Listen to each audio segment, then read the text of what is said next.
datang di podcast kami. Saya Talisa Patadungan sebagai host dan kedua narasumber saya yaitu yang pertama Afita Nur Octavia sebagai narasumber pertama dan saya Menika Patabang sebagai narasumber kedua. Oke, perkenalkan kami dari kelompok 8. Pada kesempatan kali ini kami akan membahas tema integritas akademik calon guru. Mengapa topik ini penting? Karena seorang guru bukan hanya bertugas menyampaikan ilmu, pengetahuan, tetapi juga menjadi teladan dan bersikap jujur, bertanggung jawab, dan beretika. Nilai-nilai tersebut harus dibangun sejak masih menjadi mahasiswa. Dalam podcast ini kami akan membahas pengertian integritas akademik, nilai-nilai yang terkandung di dalamnya, contoh pelanggaran, cara pencegahannya, serta kaitannya dengan kode etik guru. Semoga pembahasan ini dapat menambah wawasan kita semua. Baik. Integritas akademik adalah komitmen untuk menjunjung tinggi kejujuran, tanggung jawab, keadilan, rasa hormat, dan etika dalam setiap kegiatan akademik, seperti mengerjakan tugas, melakukan penelitian, maupun mengikuti ujian. Bagi calon guru, integritas akademik sangat penting karena guru akan menjadi contoh bagi peserta didik. Jika seseorang guru terbiasa bersikap jujur sejak di bangku kuliah, maka sikap tersebut akan terbawa ketika menjalankan profesinya.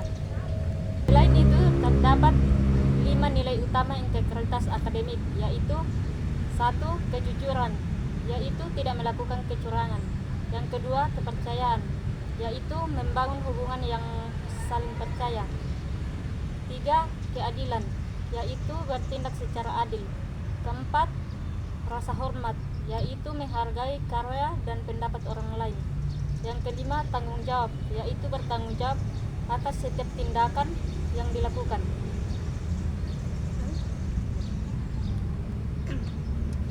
Sekarang kita masuk ke contoh kasus yang sering terjadi di lingkungan kampus. Misalnya, seorang mahasiswa menyalin tugas dari internet tanpa mencantumkan sumber, lalu mengumpulkannya seolah-olah hasil karyanya sendiri.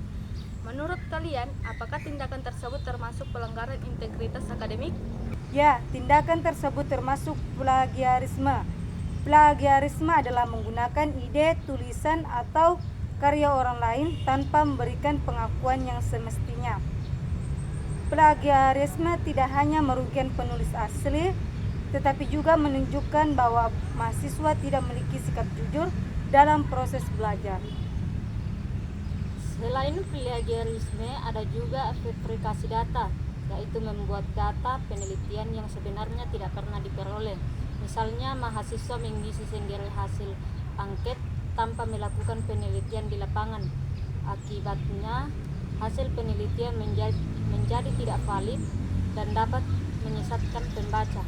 Pula klasifikasi data, yaitu mengubah atau memanipulasi data penelitian agar sesuai dengan keinginan peneliti, misalnya menghapus data yang tidak mendukung hasil penelitian.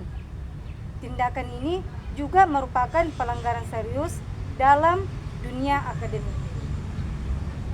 Pelanggaran lainnya adalah manipulasi nilai, seperti mengubah nilai tugas, memalsukan tanda tangan dosen, atau melakukan kecurangan saat ujian. Semua tindakan tersebut bertentangan dengan nilai kejujuran dan dapat dikenai sanksi akademik. Lalu, apa yang menyebabkan pelanggaran seperti ini masih sering terjadi? Beberapa penyebabnya antara lain kurangnya pemahaman tentang etika akademik, tekanan untuk memperoleh nilai tinggi, manajemen waktu yang kurang baik, serta kebiasaan menyalin informasi dari internet tanpa mencantumkan sumber. Bagaimana cara mencegah terjadinya pelanggaran integritas akademik? Cara yang dilakukan yaitu, yang pertama, mengerjakan tugas secara mandiri. Yang kedua, mencantumkan sumber ketika menggunakan pendapat atau karya orang lain. Yang ketiga, memahami teknisitasi dan daftar pustaka yang benar. Yang keempat, menggunakan aplikasi pemeriksa kemiripan sebagai alat evaluasi. Yang kelima, berdiskusi dengan dosen apabila mengalami kesulitan dalam menyusun karya ilmiah. Yang keenam, mengelola waktu dengan baik agar tidak tergoda melakukan kecurangan. Berdasarkan kode etik guru, seorang pendidik harus menjunjung tinggi kejujuran, tanggung jawab, profesionalisme, serta menghormati hak kekayaan intelektual. Karena itu, segala bentuk plagiarisme, fabrikasi data, falsifikasi data maupun manipulasi nilai bertentangan dengan kode etik seorang guru. Sebagai calon guru, kita harus mulai membangun budaya akademik yang jujur sejak di bangku kuliah, dengan membiasakan diri menghargai karya orang lain, melakukan penelitian secara objektif, dan menyelesaikan tugas secara mandiri. Kita secara mempersiapkan diri menjadi guru yang profesional dan berintegritas. Dari pembahasan hari ini dapat disimpulkan bahwa integritas akademik merupakan dasar penting bagi setiap calon guru.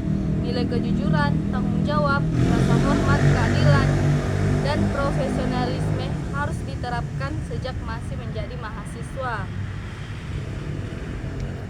Dengan menjaga integritas akademik, kita tidak hanya menjadi mahasiswa yang baik, tetapi juga mempersiapkan diri menjadi guru yang mampu memberikan teladan kepada peserta didik. Terima kasih telah mendengarkan podcast kami. Semoga pembahasan ini bermanfaat dan dapat meningkatkan kesadaran kita semua akan pentingnya integritas akademik. Sampai jumpa pada podcast kami berikutnya. See you next time.